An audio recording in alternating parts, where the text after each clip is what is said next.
ரிஷபராசி நேயர்களே, ரிஷபராசிக்கு அப்படின்னு சொல்லும்போது உங்களுக்கு தை மாத பலன்கள் எப்படி இருக்கும்? தை பிறந்தால் வழி பிறக்கும். ரிஷபராசிக்காரர்கள் வாழ்க்கைக்கு திருப்பம். தொழில் மேல் பகுதியில் மனிதருக்கு திறமை வெளிப்படுத்தும் வாய்ப்பு வரும். புதிய பொறுப்பு அல்லது மேலதிக பாராட்டு கிடைக்கும். தொழில் செயல்பவர்கள் வாடிக்கையாளர் நம்பிக்கை பெறுவார்கள். தொலைந்த ஒப்பந்தம் மீண்டும் கைக்கு வரும். கடந்த மாதங்களில் செய்த நற்காரியங்கள் இப்போது அதோடைய பலன் தர தொடங்கியது அப்படின்னு சொல்லலாம். இந்த மாதம் கர்ம புண்ணியம் வளர்ச்சி தரும். ஒவ்வொரு வெள்ளிக்கிழமையும் பெருமாள் கோவில் சென்று நிதி விஷயத்தில் வேலை விஷயத்தில் பிரச்சனைகள் இருந்தாலும் மறைமுக பிரச்சனைகள், மறைமுக எதிரிகள் இருக்கும். சில பிரச்சனைகள்லாம் இருக்குது. சில பிரச்சனைகள் கொஞ்சம் கொஞ்சமாக தீரக்கூடிய சூழ்நிலைகள் உண்டு. ஷேர் மார்க்கெட்டில் பார்த்து இன்வெஸ்ட் பண்ணுங்கள். பிரச்சனைகள் கொஞ்சம் கொஞ்சமாக சரி பண்ணிக்கோ.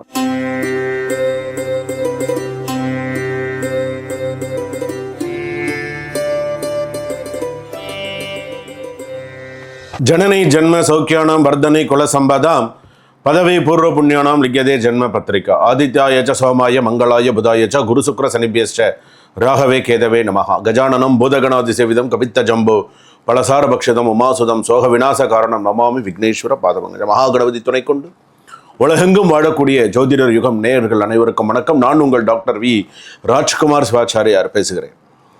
எல்லாரும் நலமா இருப்பீங்க. நம்ம இன்றைய தினம் நாம் பார்க்கக்கூடியது தை மாத ராசி பலன்கள். தை பிறந்தால் வழி பிறக்கும். யாருக்கு வழி பிறக்கும்? தை பிறந்தால் வழி பிறக்கும், ரைட்டு. யாருக்கு வழி பிறக்கும்? என் ராசிக்கு வழி பிறக்குமா? என்னுடைய ராசிக்கு நல்லா இருக்குமா? மேஷ ராசியிலிருந்து மீன ராசி வரைக்கும் பார்க்க போகிறோம். இந்த மாதம் உங்கள் வாழ்க்கையில் என்ன மாற்றம் தரப்போகிறது? யாருக்கு கடன் தீரும்? யாருக்கு திருமண யோகம் பிறக்கும்? யாருக்கு கர்மா பலன் மாறப்போகுது? யாருக்கு புது வேலை? யாருக்கு புதிய வழி பிறக்க போகிறது? அதே போல் யாருக்கு முழு ராசி ரகசியங்களும் இன்று சொல்ல போகிறோம். ஒவ்வொருத்தருக்கும் ராசி பலன்கள் எப்படி இருக்குன்னு முழு ரகசியத்தை சொல்ல போகிறேன். குடும்பம், வேலை, தொழில், காதல், திருமணம், சொத்து, பணம், மாணவர்கள், மாணவிகள், குடும்ப ஜோதிடம், மருத்துவ ஜோதிடம், ஸோ எல்லாமே இருக்குது. இதில் பாசிட்டிவ் நெகட்டிவ்லாம் உண்டு. அதிர்ஷ்டம் தரும் கடவுள், அதிர்ஷ்ட நிறம், தீப பரிகாரங்கள், ஸோ எல்லாமே இதில் அடங்கும். தை பிறந்தால் வழி பிறக்கும். எந்த ராசிக்காரருக்கு வழி திறக்கும் என அறிய வேண்டும். எந்த ராசிக்காரர்களுக்கு வழி திறக்கும் என்பதை வழிபட வேண்டும். அதுக்கு அடுத்ததாக எல்லாவற்றுக்கும் ஒரு முழுமையான விளக்கம் வீடியோ கடைசி வேளையில் சொல்லப்படும் விஷயத்தை பாருங்கள். தீப பரிகாரங்கள்லாம் என்ன சொல்கிறேன், வீடியோ கடைசி வரைக்கும் ஸ்கிப் பண்ணாமல் பாருங்கள். அப்போ தான் ராசியில் நடுவில் என்ன சொல்ல வரேன் அப்படிங்கிறது தெரியும். ஒரு வீடியோவில் கூட ஒரு 5 நிமிஷம் 6 நிமிஷம் ஒரு வீடியோ இருந்தால் கூட அதை கூட நம்ம பொறுமையாக இருந்து பார்த்தால்தான் நமக்கு நல்லது கெட்டதெல்லாம் தெரியும். ஸோ அதுக்கு நமக்கு முதல்ல பொறுமை வேண்டும். ஸோ இதோடைய விஷயங்கள் எல்லாமே நம்ம தெரிஞ்சுக்க போகிறோம். கிரகங்கள் அப்படின்னு எடுத்துக்கும் பொழுது எந்தெந்த கட்டங்களில் என்னென்ன கிரகங்கள் இருக்குது? மேஷத்தில் கிரகங்கள் இல்லை, ரிஷபத்தில் இல்லை, மிதுனத்தில் குரு, கடகம் சிம்மத்தில் கேது, அப்படியே கிரகங்கள் விருச்சகத்தில் சந்திரன், அதே போல் மகரத்தில் சூரியன், சுக்கிரன், புதன், செவ்வாயெல்லாம் இருக்குது. கும்பத்தில் ராகு, சனி. வாங்க வீடியோக்குள்ளே போகலாம். 12 ராசிகளுக்கான தை மாத பலன்களை பார்க்கலாம். சுபம், வாழ்க வளமுடன். ரிஷபராசி நேயர்களே, ரிஷபராசிக்கு அப்படின்னு சொல்லும்போது உங்களுக்கு தை மாத பலன்கள் எப்படி இருக்கும்? தை பிறந்தால் வழி பிறக்கும். ரிஷபராசிக்காரர்கள் வாழ்க்கைக்கு திருப்பம் பிறக்கும். ஞாபகம் வச்சுக்கோ, தை பிறந்தால் வழி பிறக்கும். ரிஷபராசிக்கு வாழ்க்கைக்கு திருப்பம் பிறக்கும். ஸோ இது மிக முக்கியமான ஒரு லைன். இதை நோட்டிஃபை பண்ணி வச்சுக்கோங்க நீங்கள். ஏன்னா இதை சுவாமி சொல்லியிருக்காங்க அப்படிங்கிறது மனசில் நீங்கள் ஆணித்தரமாக வச்சுக்கலாம். தை மாதம் ரிஷபராசிக்காருக்கு மன நிறைவு, குடும்ப இணக்கம் மற்றும் கடன் நிவர்த்தி ஆகும். நீண்ட நாள் சுமைகள் குறைய தொடங்கும். அதிர்ஷ்ட நட்சத்திரம் மெதுவாக உயர்ந்து உங்களுக்கு காணப்படும். குடும்பம், வீட்டில் பார்த்தீங்கன்னா நீங்கள் இருக்க தகராறு சீராகும். இப்போ குடும்பத்தில் வீட்டில் இருக்கக்கூடிய சண்டைகள் சீராகும். தந்தை தாய் ஆசீர்வாதம் கிடைக்கும். வீட்டில் சுப நிகழ்ச்சி அல்லது புதிய உறவுகள் பேசப்படும். கல்யாணம் பேசப்படும். நிறைய நல்ல விஷயங்கள் நடக்கும். பித்ருகாரியங்கள் செய்யும்பொழுது எல்லாரும் ஒன்றிணைந்து செய்ய வேண்டும். சில தை மாதத்தில் சில பித்ருகாரியம் செய்ய போறீங்கன்னு அண்ணன் தம்பிக்குள்ள சிறு சண்டை பிரச்சனைகள் தனித்தனியாக செய்கிறேன், அக்கா தங்கச்சிக்குள்ளெல்லாம் சில பிரச்சனைகள் தனித்தனியாக செய்கிறேன் அப்படிங்கிற மாதிரிலாம் இருக்கும். கொஞ்சம் பார்த்து பண்ணேன். வேலை, தொழில், மேல் பகுதியில் மனிதருக்கு திறமை வெளிப்படுத்தும் வாய்ப்பு வரும். புதிய பொறுப்பு அல்லது மேலதிக பாராட்டு கிடைக்கும். தொழில் செயல்பவர்கள் வாடிக்கையாளர் நம்பிக்கை பெறுவார்கள். தொலைந்த ஒப்பந்தம் மீண்டும் கைக்கு வரும். ஒரு ஒப்பந்தம் முடிஞ்சு போச்சு அப்படின்னு சொன்னால் திரும்ப உங்களுக்கு அதை ஆட் பண்ணி திரும்ப உங்களுக்கே கிடைக்கிற மாதிரியான சில விஷயங்கள் கண்டிப்பாக நடக்கும். காதல் வாழ்க்கையில் சின்ன சின்ன மனக்கசப்புகள் வந்தால் பெரிய பிரச்சனைகள் இல்லை. திருமணமானவர்களுக்கும் புரிதல் அதிகரிக்கும். குடும்பத்தில் புதிய மகிழ்ச்சி சேரும். அதே போல் ஒரு சில விவாகரத்து அப்படின்னு நம்ம நடத்துக்கிறோம். தம்பதிகளிடையே பழைய பிரச்சனை சேரும். பேசிக்கொண்டு முடிக்கப்படும் விஷயம் வழக்காக மாறாது. சில விஷயங்களை பேசி முடிச்சுட்டிங்கன்னா நல்லாயிருக்கும். கோர்ட்டு கேஸ் வரைக்கும் போக தேவையில்லை. நீங்கள் பேசி முடிச்சிட்டிங்கன்னா பிரச்சனை இல்லை. இல்லைன்னா கோர்ட்டு கேஸுன்னு போக வேண்டியதாக இருக்கும். நீங்களாக உங்களுக்குள்ளே உட்காந்து பேசினீங்கன்னா வழக்காக மாறாது. பேசி முடிக்கப்பட வேண்டிய விஷயத்தை கோர்ட் வரைக்கும் கொண்டு போகாதீங்க. மாணவர்களுக்கு படிப்பில் சற்று கவனம் சிதறினாலும் கடைசி நாட்களில் சிறந்த முடிவை தருவீர்கள். குரு பார்வை நல்லதாக இருப்பதால் பாடப்பிரிவுகளில் தேர்வுகளில் வெற்றி. ஆரம்பத்தில் படிக்க மாட்டீங்க, கடைசி நேரத்தில் விழுந்து படிக்கிறதே உங்களுடைய சில விஷயங்களாக இருக்கும். கடந்த மாதங்களில் செய்த நற்காரியங்கள் இப்போது அதோடைய பலன் தர தொடங்கியது அப்படின்னு சொல்லலாம். இந்த மாதம் கர்ம புண்ணியம் வளர்ச்சி தரும். ஒவ்வொரு வெள்ளிக்கிழமையும் பெருமாள் கோவில் சென்று நெய் தீபம் ஏற்றுவாங்க. நிறைய விஷயங்கள் நடக்கும். தொண்டை, நெஞ்சு, பக்கவாதம் போன்ற பிரச்சனைகள் கவனிக்கப்பட வேண்டிய விஷயம். வெந்தய நீர் அருந்துவது சிறப்பு. பக்கவாதம் வரத்துக்கு வாய்ப்பு இருக்குது. உடல்நிலை கொஞ்சம் பார்த்தல கரெக்டாக நடத்தணும். நல்லவை அப்படின்னு எடுத்தோம்னா கடன் தீர்வு, வேலை உயர்வு, குடும்ப ஒற்றுமை. வாக்குவாதத்தில் ஈடுபட வேண்டாம். நண்பர்களின் ஆலோசனை தவறாக இருக்கலாம்.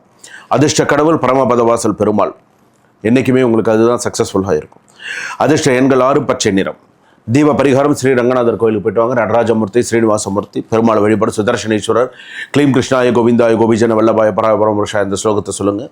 நிறைய நல்ல விஷயங்கள்லாம் பண்ணுங்கள். வெள்ளிக்கிழமைகளில் நெய் தீபம் ஏற்ற கடன் சுமை குறையும். தை மாதம் ரிஷபராசிக்காரர்களுக்கு கடன் தீர்க்கும் மாதம். புது வருமானம் வழி திறக்கும். உறவுகள் மலரும். அதிர்ஷ்ட வரிசை உங்கள் மாறும். ஸோ நிறைய நல்ல விஷயங்கள் நடக்கும், பயன்படுத்திக்கும். 2ஆம் இடத்துல குரு இருக்கார். திருமண வாழ்க்கை, திருமணம் சம்மந்தப்பட்டது சில விஷயங்கள் பேசும்போது குடும்பத்தோடு ஒன்றிணைந்து சில நல்ல விஷயங்கள்லாம் நடக்கும். ரிஷப மிதுனம் கிடக்கும். ரிஷபத்தில் எடுத்துட்டோன்னா 1, 2, 3 4. தாயாருக்கு உடல்நிலை பாதிப்பு, மன உளைச்சல், மன சங்கடங்கள் தாயாருக்கு அதிகமாக இருக்கும். தாயார் சம்மந்தப்பட்டதில் அவங்களுக்கு ஒரு மன உளைச்சலே அவங்கள படுத்த படைக்கை ஆக்கிடும். சில பேருக்கு அம்மா இருக்க மாட்டாங்க, சார் அந்த மாதிரி. அதே போல் பார்த்திங்க அப்படின்னு சொன்னால் ராசிக்கு 6, 7, 8, 9ஆம் இடம் பாக்யாதிபதி அப்படின்னு எடுத்துக்கும்போது புதிய சொத்து வாங்குறது, புதிய நிலம், புதிய சில விஷயங்கள் வாங்குறது, செய்கிறது, நிறைய நல்ல விஷயங்கள் நடக்கிறதுக்கான வாய்ப்புகள் இருக்குது. சில பேருக்கு தொழில் விஷயத்தில், வேலை விஷயத்தில் பிரச்சனைகள் இருந்தாலும் மறைமுக பிரச்சனைகள், மறைமுக எதிரிகள் இருக்கும். சில பிரச்சனைகள்லாம் இருக்குது. சில பிரச்சனைகள் கொஞ்சம் கொஞ்சமாக தீரக்கூடிய சூழ்நிலைகள் உண்டு. ஷேர் மார்க்கெட்டில் பார்த்து இன்வெஸ்ட் பண்ணுங்கள். பிரச்சனைகள் கொஞ்சம் கொஞ்சமாக சரி பண்ணிக்கோங்க. அதே போல் பங்காளி பிரச்சனைகள், சண்டைகள் அப்படிங்கிறது இருக்கும். லேடிஸ் எல்லாம் வேலையில், பிஸ்னஸ்லாம் கொஞ்சம் கவனமாக இருப்பது நல்லது. கணவன் மனைவி, அது நான் சொல்லியிருக்கிற மாதிரி ஈகோ இல்லாமல் ஒற்றுமையாக இருந்தால் சிறப்பான ஒரு வாழ்க்கை வாழ முடியும். என்றைக்குமே தை பிறக்கிறது அப்படின்னு சொன்னால் நமக்கு வழி பிறக்கும், நமக்கு நல்ல விஷயங்கள் நடக்கும் அப்படின்னா கண்டிப்பாக நல்ல விஷயங்கள் நமக்கு நடக்கும். அதே போல் படிப்பு அப்படிங்கிறதும் சரி, மறுமணமும் சரி. திருமணம் சரியான நேரத்தில் நடக்கக்கூடிய வாய்ப்புகளும் இருக்கும். மறுமணம் நடக்கக்கூடிய வாய்ப்பு இருக்குது. மறுமணம் நடக்க வாய்ப்பு. ஏன்னா சில பேர் ரிஷபராசிக்கு 2வது கல்யாணம் சரியில்லாமல் சில பேர் 3வது கல்யாணத்துக்கு ட்ரை பண்ணுவாங்க. அது சிறப்பாக இருக்கிறதுக்கான வாய்ப்புகள் இருக்குது. சில ரிஷபராசிக்காரர்களுக்கு ரிலேஷன்ஷிப் பார்த்தீங்கன்னா, அதாவது விவாகரத்து ஆகாமலேயே சில ரிலேஷன்ஷிப்பில் இருக்கக்கூடிய சூழ்நிலைகள் இருக்குது. அது தெரிஞ்சுது அப்படின்னு சொன்னால் அது பல பிரச்சனைகளுக்கு வழிவகுக்கும். ரிலேஷன்ஷிப்பில் இருக்கிறவங்க கொஞ்சம் கவனமாக இருக்கும். ரிஷபராசி பொறுத்தளவுக்கு சில பேருக்கு வாழ்க்கையே வேண்டாம் அப்படின்னு இருக்கிறவங்களும் இருக்காங்க. சில பேருக்கு வாழ்க்கை இருந்தால் சிறப்பாக இருக்கும் அப்படின்றவங்க இருக்காங்க. ரோஹிணி நட்சத்திரம் ரிஷபராசி, மிருகசீரிஷ நட்சத்திரம், கிருத்திகை நட்சத்திரம் ரிஷபராசி. இவங்களுக்கெல்லாம் ராகு தசை, சுக்கிர தசை, ராகு புக்தி, கேது புக்தி, சனி புக்தி, இந்த மாதிரி புக்திகள் சில விஷயங்கள் நடக்கிறது அப்படின்னு சொன்னால் பிரச்சனைகள் உண்டு. கவனமாக இருக்கணும். ஆலயம் தொழுவது சாலவும் நன்றுங்கிறோம். உங்களுக்கான வாழ்க்கையை நீங்கள் வாழுங்க. உங்களுக்கான வாழ்க்கையை ஒரு சந்தோஷமான வாழ்க்கையை நீங்கள் வாழுங்க. அப்போ தான் உங்களுக்கு அடுத்தடுத்து என்ன செய்யணும், என்ன பண்ணணும், உங்களுடைய ஒரு சில விஷயங்கள். நீங்களாம் ஸ்ட்ரெயிட் ஃபார்வர்ட் பர்சன், உங்கள் சொந்த காலில் நிற்கக்கூடிய ஒரு பர்சன்.